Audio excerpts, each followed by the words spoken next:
Thinking in Bets, Making Smarter Decisions When You Don't Have All the Facts, by Annie Duke. Picture this. It's Super Bowl Sunday. The clock's ticking down.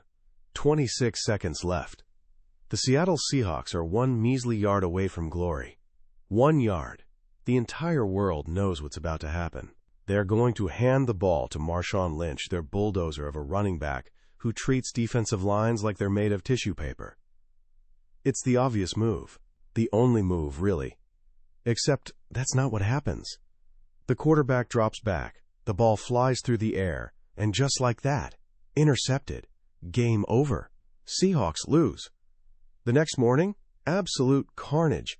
Headlines screaming about the worst call in football history. Fans calling for Coach Pete Carroll's head. Sports commentators tearing him apart on live television. The man made an idiotic decision, and the result proved it beyond any doubt. Or did it? Here's something wild. In the 15 seasons leading up to that game, passes thrown from the 1-yard line got intercepted only about 2% of the time. The pass play also stopped the clock, giving Seattle more shots at the end zone if it didn't work. A failed run? That would have burned precious seconds. By every reasonable measure, it was actually a smart, calculated gamble. This single moment exposes something broken in how pretty much all of us think. We're obsessed with judging our decisions by their results. Good outcome? Brilliant choice. Bad outcome? Terrible mistake. Case closed. But what if we've got it completely backward? That's the revolutionary question at the heart of Thinking in Bets, a genuinely mind-bending book by Annie Duke. Now, Annie's backstory is wild. She was deep into her PhD in cognitive psychology, studying how our brains work and make decisions, when she made a hard left turn. She dropped out and became a professional poker player. And not just any player, a world champion who won millions by mastering the art of making huge decisions under crushing pressure with incomplete information. Her poker table became her laboratory. She watched brilliant people make catastrophic choices when luck, emotion, and uncertainty entered the picture. And through it all, she developed a mental framework that separates the amateurs from the champions, not just in poker, but in everything. In this summary, I'm going to walk you through that framework. By the end, you'll understand the massive difference between making a good decision and getting a good result. You'll see why life isn't chess, where everything's visible, but poker, where the important stuff is always hidden. And most importantly, you'll walk away with practical tools to help you make smarter, calmer, more confident choices in your career, your relationships, and everything in between. This isn't just about cards. It's about learning to think in a way that tips the odds in your favor for the long haul. Let's start with the idea that changes everything once you really get it. Life is poker, not chess. Think about chess for a second. Everything's laid out in front of you. You see all your opponent's pieces. They see yours. No secrets, no luck. If you lose at chess, you got outplayed. Plain and simple. You can trace back through the game and pinpoint exactly where you messed up. The outcome reflects the quality of your decisions almost perfectly. We love to believe life works like chess. Work hard. Make smart choices. Follow a solid strategy. Success will follow. Fail? Well, you must have screwed up somewhere. We look for someone to blame, usually ourselves. But life doesn't work that way, does it? Life is uncertain, messy. Critical information is always missing. And a massive chunk of how things turn out is just dumb luck. You can make the perfect decision and still get crushed. You can also make a terrible decision and come out smelling like roses. Think about it. Someone drives home drunk and makes it safely. Did they make a good decision? Absolutely not. They made an awful decision and got lucky. The accident didn't happen. But that doesn't change the quality of their choice. On the flip side, imagine a CEO who spends months researching, consulting experts, and thoughtfully decides to fire an underperforming executive. Then, sales tank. Was it a bad decision or just bad luck? Welcome to poker. In poker, you can play a hand perfectly, making the statistically correct move every single time, and still lose to a lucky card at the end. You can also play horribly and win the whole pot by pure chance. Great poker players don't just survive this world of uncertainty, they thrive in it. They do it by separating two things the rest of us constantly confuse: the quality of their decisions and the quality of their outcomes. This trap of judging decisions by results has a name: resulting, and it's one of the most dangerous thinking errors we make. When we fall into resulting, we stop learning from experience. Good outcome? Our strategy must be genius. No need to examine it further.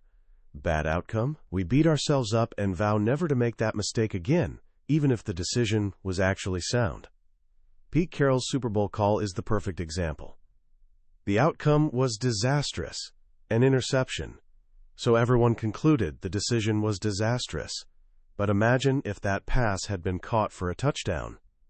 The headlines would have read, "Gutsy, brilliant call wins Super Bowl for Carroll." Same exact decision. The only difference would be that 2% chance outcome. So the first step to thinking better is breaking this link in your mind. An outcome is just one possible future that happened to occur. It's not a verdict on your choice. But if our brains are hardwired for this error, what can we do? How do we start thinking differently? This is where Annie Duke introduces a simple but powerful shift in mindset. It starts with two words. Wanna bet? Imagine you're chatting with a friend, and you confidently declare, "Oh, Citizen Kane obviously won Best Picture. It's the greatest film ever made." Your friend looks at you and says, "Wanna bet?" What happens in your head? That rock-solid certainty starts crumbling. You question yourself. Wait, how do I actually know that? Did I read it? Or did I just assume? What does my friend know that I don't? That simple challenge forces you to stop and examine your own belief. It pushes you from absolute certainty into probability. By the way, Citizen Kane didn't win Best Picture. This wanna bet framework is the heart of thinking in bets. It's recognizing that every decision we make is, fundamentally, a bet. A bet on a future outcome, based on what we believe about the world. When you order chicken instead of steak, you're betting that future you who eats chicken will be happier than future you who eats steak. When you pick a college, you're placing a massive bet on which version of your future self will be more successful and fulfilled. We don't usually think this way. We think of bets as something that happens in casinos, where you win or lose against someone else. But Annie beautifully explains that most of our bets aren't against other people. We're betting against all the other possible versions of ourselves we're giving up. When you choose to go to the movies tonight, you're betting against the version of you that stays home to study, the version that hits the gym, and the version that learns a new skill. You're implicitly saying the path you've chosen is the best one, most likely to lead to the future you want. Viewing decisions through this lens does something powerful. It forces you to acknowledge uncertainty in everything. It pushes you away from black and white thinking, from being completely right or completely wrong, and instead to think in shades of gray, in percentages and probabilities. Good decision makers don't think in certainties, they think in confidence levels. Instead of saying, "This will happen," they say, "I'm about 70% confident this will happen." This isn't weakness, it's intellectual honesty. It's an accurate representation of a world where nothing's guaranteed. Think about how this redefines what it means to be wrong. At a poker tournament, Annie once announced that one player had a 76% chance to win a hand, the other 24%. The final card came down, and the 24% hand won. Someone in the crowd shouted, "Annie, you were wrong." But she wasn't. She calmly explained, "I said it would happen 24% of the time. That's not zero.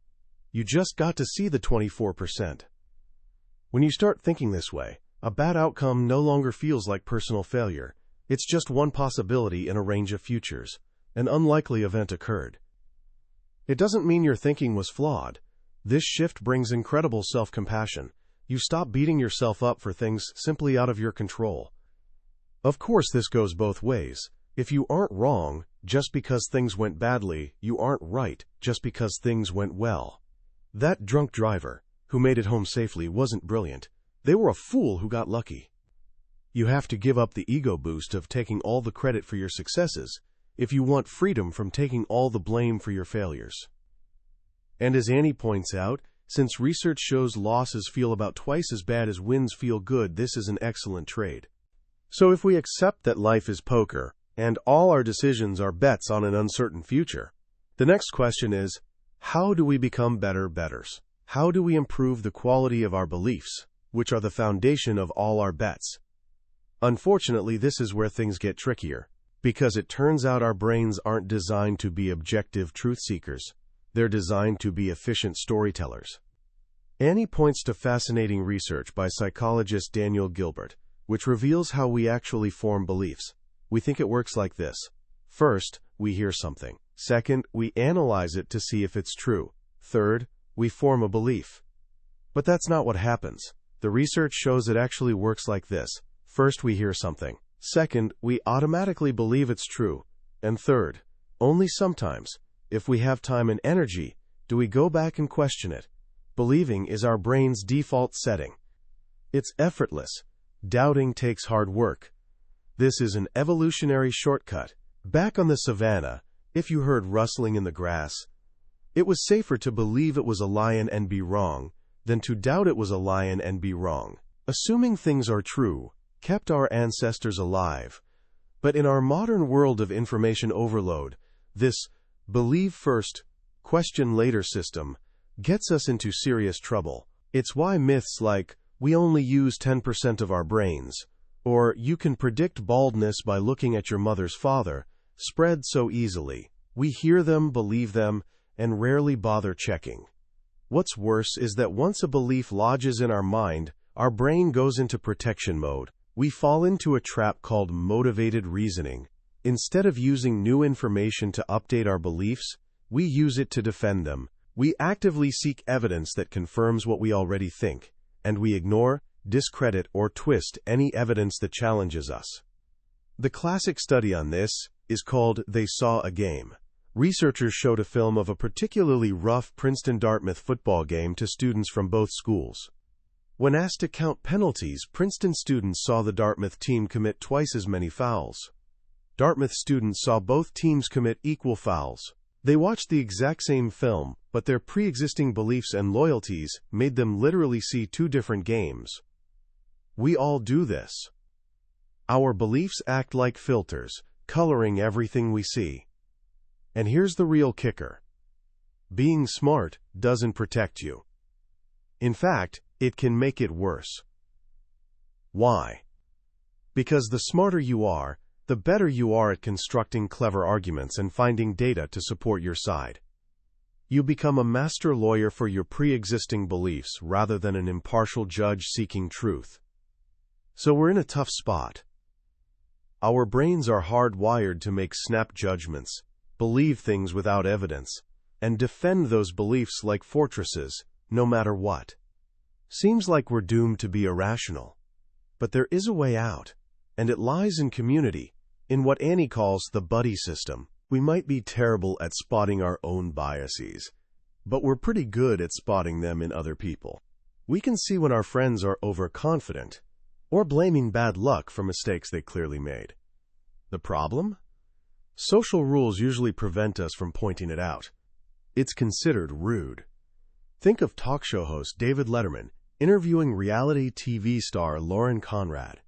She was describing drama in her life, feuds with friends, arguments with boyfriends, framing it all as things happening to her. In the middle of her story, Letterman cut in with a wry smile. Maybe you're the problem, do you think? The interview immediately got awkward. Conrad was offended. The audience gasped. Letterman had violated the unspoken social contract. He was supposed to nod sympathetically, not challenge her narrative. But his question, however blunt, was exactly the kind we need people in our lives to ask us. A truth-seeking group, or decision pod, as Annie calls it, is a small circle of people who've explicitly agreed to help each other see the world more objectively. It's a group where normal social contracts are suspended, and the new contract is based on shared commitment to accuracy. In this group, it's not only okay to challenge each other's thinking, it's required. This is like Morpheus offering Neo the red pill in the Matrix. You have to choose to see the world as it really is, not the comfortable illusion your brain wants you to see. In a truth-seeking pod, you don't tell friends stories about bad luck for sympathy. You tell them about tough decisions you made, and ask them to help figure out if you could have played the hand better. Annie learned this firsthand from her brother Howard and his circle of elite poker players.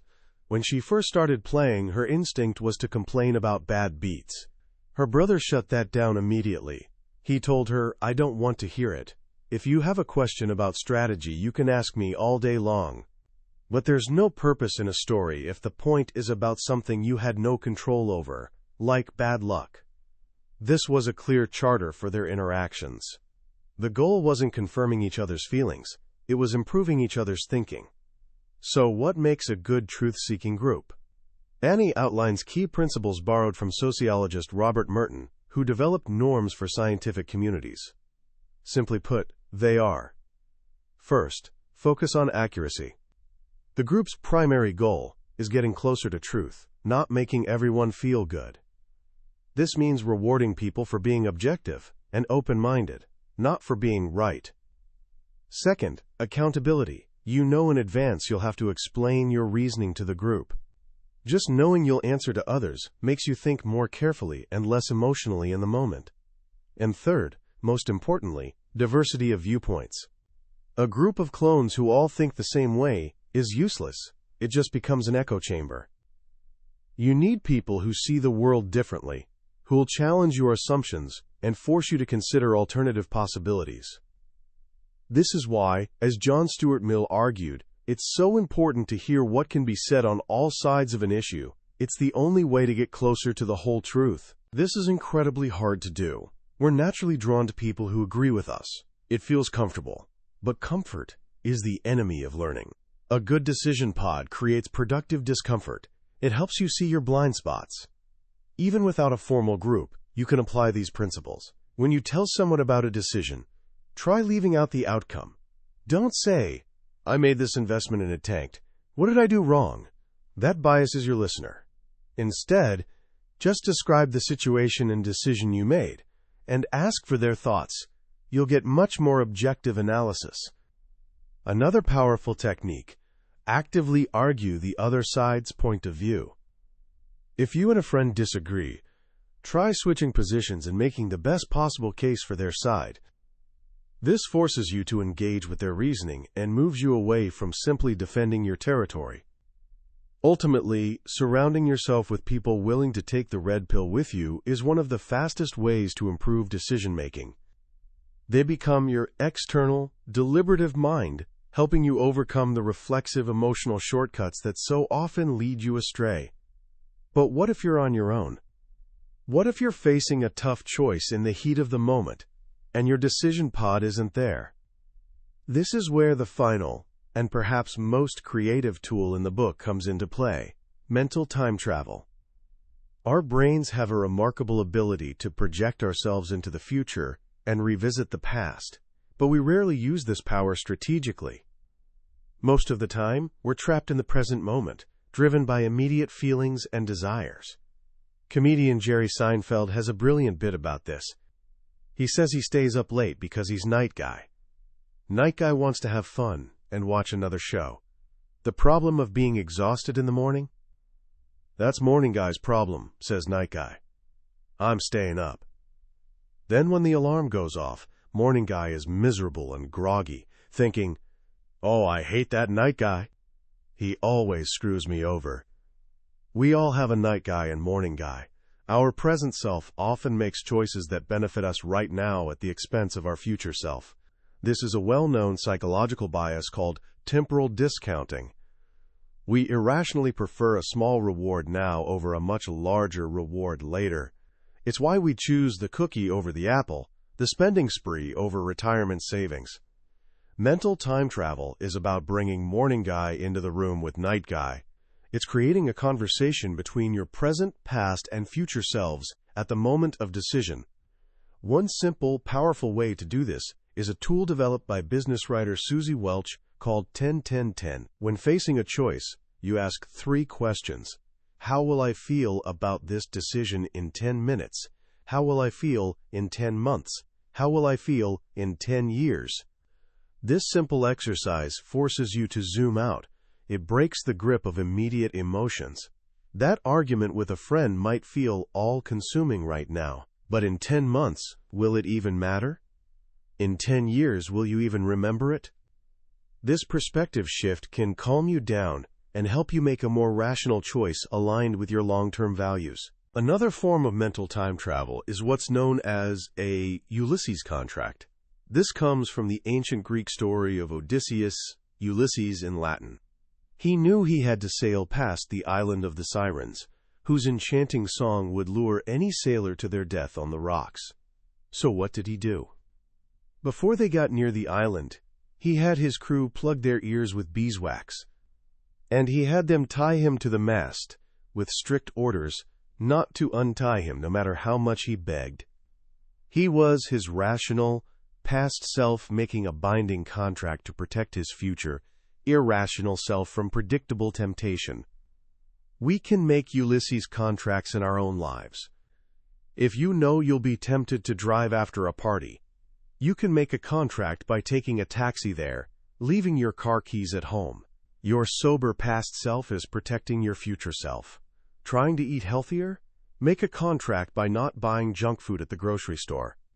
Your disciplined, shopping self is protecting your hungry late-night self. You're raising a barrier to make the bad decision harder and the good decision easier. But the most powerful forms of mental time travel involve not just looking forward, but working backward from the future. There are 2 techniques for this. The first is called backcasting. You imagine a future where you've successfully achieved your goal. Say your goal is doubling your company's market share in 3 years. You imagine holding up a newspaper with the headline, "Company Doubles Market Share." Then you tell the story, looking backward, of how you got there. What were the key steps? What obstacles did you overcome? What decisions led to this success? This process helps you identify the critical path to your goal in a much more vivid way than just planning forward. But there's a flip side, and it's even more powerful. It's called a pre-mortem. A post-mortem, as you know, is what a doctor does to figure out why a patient died. A pre-mortem is an exercise where you imagine, before you've even started a project, that it's failed spectacularly. You hold up that imaginary newspaper, and the headline reads, "Company fails miserably, market share plummets." Then, you and your team tell the story of why it failed. What went wrong? Did a competitor release a better product? Did we lose a key employee? Was our marketing message wrong? Did we run out of funding? This exercise might sound negative, but it's incredibly productive. Research by psychologist Gabriel Odingen shows that people who only visualize success are actually less likely to achieve their goals. It's people who engage in mental contrasting, dreaming of success while realistically considering obstacles, who are most successful. A pre-mortem does just that. It gives everyone permission to be a critic, to raise concerns without being seen as negative or not a team player. It forces you to see potential pitfalls in advance so you can build plans to avoid them. It turns you into your own red team, whose job is challenging conventional wisdom. By using these time travel techniques, 10-10-10, Ulysses contracts, backcasting, and pre-mortems, you're essentially creating your own internal buddy system. You're recruiting your past and future selves to be your decision partners, helping your present self stay on a more rational path. But there's one final insidious bias we must guard against, one that can undo all this good work. It's called hindsight bias. Think of time as a tree. The past is the single solid trunk. The future is a multitude of branches, spreading out in every possible direction. Every moment, we're at the point where the trunk meets the branches, choosing which branch to follow. But once a future happens, once one branch is chosen and becomes part of the past, we tend to take a mental chainsaw and lop off all the other branches that never happened. We look back and see only a straight line, a single trunk. The path taken now seems like it was the only path that ever could have been taken. It seems inevitable. When Trump won the 2016 election despite polls giving him only a 30 to 40% chance, Everyone screamed that pollsters were wrong. They forgot that 30% isn't 0%. An unlikely event isn't an impossible one. Hindsight bias chopped off the 60 to 70% branch where Clinton won, making the Trump victory seem like it was always a certainty everyone should have seen coming. This is the enemy of probabilistic thinking. It stops us from learning, because if every outcome was inevitable, there's nothing to learn.